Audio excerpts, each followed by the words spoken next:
Hello everyone. तो आज हम पढ़ेंगे lecture number 1.003 of chapter number 1 sets. इस लेक्चर में हम किसी भी सेट का कार्डिनल नंबर क्या होता है, जिसको कार्डिनैलिटी भी कहते हैं, वो डिस्कस करेंगे।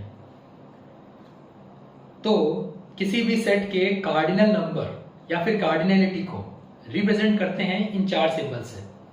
तो सबसे पहले हम डेफिनेशन देख लेते हैं एक बार।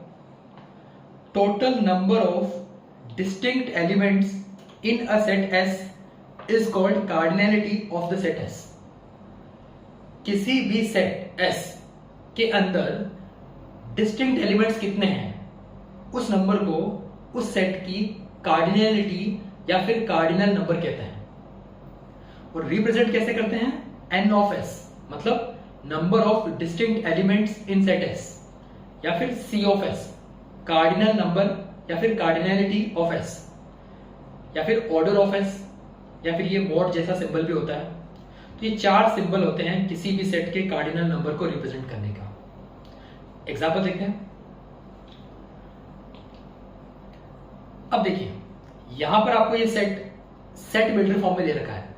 अब ये वाले एग्जांपल और आने वाले कई सारे एग्जांपल जो इस लेक्चर में और आगे वाले लेक्चर्स में आएंगे, उनमें कई बार आपको सेट जो दे रखा होगा सेट बिल्डर फॉर्म में दे रखा होगा, और हम कोई टॉपिक डिस्कस कर रहे होंगे, तो उस टॉपिक को डिस्कस करते टाइम हम उस सेट को सेट बिल्डर फॉर्म से रोस्टर फॉर्म में कन्वर्ट करेंगे।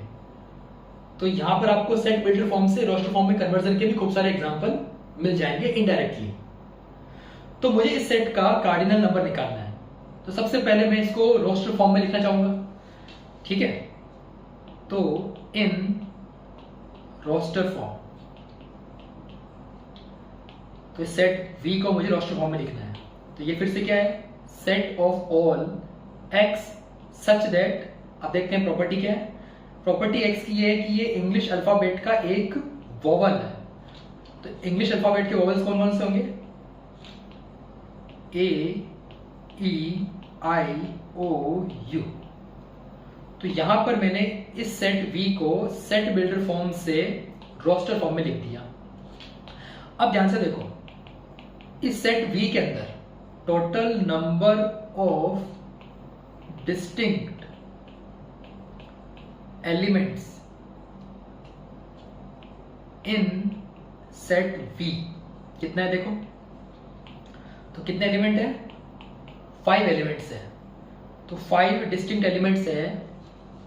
तो कार्डिनैलिटी या फिर cardinal number of set V जो कितना हो जाएगा? 5। और इसको हम रिप्रेजेंट कैसे करेंगे? N ऑफ V से, या फिर ऑर्डर ऑफ V, या फिर ये मॉड जैसा सिंबल, या फिर कार्डिनैलिटी ऑफ V।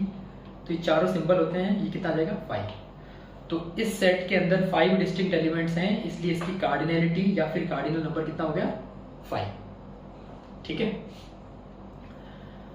अगला एग्जांपल, फिर से वही चीज, ये आपको दे रखा है सेट बिल्डर फॉर्म में। L is equal to set of all x such that x is a letter of the word mathematics. तो मैं सबसे पहले इसको लिखूंगा फिर से रोस्टर फॉर्म में, ठीक है। तो इस सेट L को मैं रोस्टर फॉर्म में लिखूंगा। कैसे आएगा? M, सारे एलिमेंट्स को लिस्ट करते हैं। M A T H E M A T I C S लिख दिया। तो अब इसमें एलिमेंट्स काउंट कर लो। 1 2 3 4 5 6 7 8 9 10 11। तो इस सेट के अंदर 11 एलिमेंट्स है, तो इस सेट की कार्डिनैलिटी 11 हो जाएगी, ठीक है। तो ये गलत है, ठीक है। ध्यान से देखो डेफिनेशन क्या है।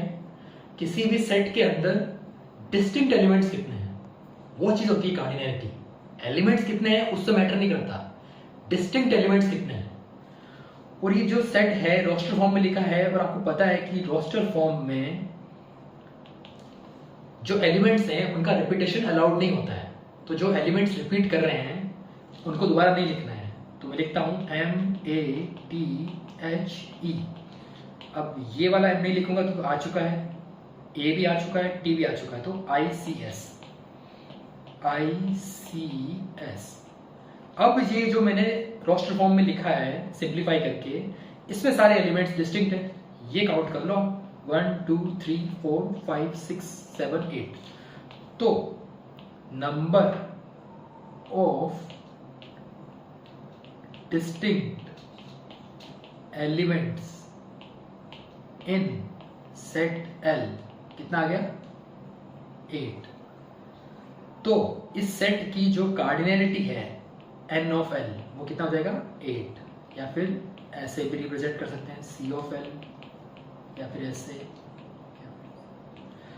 तो किसी भी सेट में डिस्टिंक्ट एलिमेंट्स कितने हैं वो चीज होती है कार्डिनैलिटी या फिर कार्डिनल नंबर। ठीक है, एलिमेंट्स कितने हैं उससे मैटर नहीं करता, डिस्टिंक्ट एलिमेंट्स कितने हैं वो चीज मैटर करती है। अगला example, M is equal to set of all x such that x is a month in English calendar which has 31 days in it। तो इंग्लिश कैलेंडर में उन मंथ्स का कलेक्शन करना है जिसमें 31 डेज है।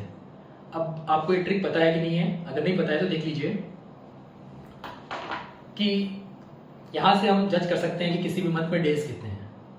जनवरी ऊपर है तो 31 डेज, फरवरी नीचे है तो वही 28 या 29 आपको पता होगा, तो फरवरी में 28 या फिर 29 डेज होते हैं। मार्च ऊपर है 31 डेज, अप्रैल 30 डेज, मई 31, जून 30, जुलाई 31, फिर से अगस्त ऊपर है तो 31 डेज, सितंबर 30, अक्टूबर 31, नवंबर 30, दिसंबर 31 डेज। तो मुझे 31 डेज वाले मंथ लिखने हैं, तो कौन कौन से जाएंगे? In roster form, in roster form क्या हो जाएगा? कौन कौन सा जाएंगे? जनवरी, मार्च, मई, जुलाई, अगस्त, अक्टूबर एंड दिसंबर। तो कितने आ गए? 1 2 3 4 5 6 7। तो 7 मंथ्स आ चुके हैं और ये डिस्टिंक्ट है। तो इस सेट M की जो कार्डिनैलिटी है, कार्डिनैलिटी ऑफ सेट M कितनी हो जाएगी? 7, जिसको हम n ऑफ M या फिर ऐसे कार्डिनैलिटी ऑफ M, ये कितना हो जाएगा? 7।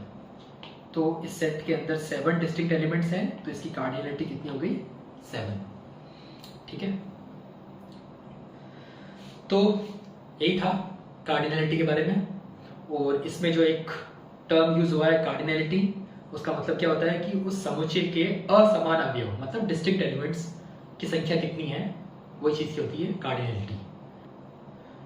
तो इस लेक्चर में इतना ही, मिलते हैं नेक्स्ट लेक्चर में, तब तक के लिए धन्यवाद।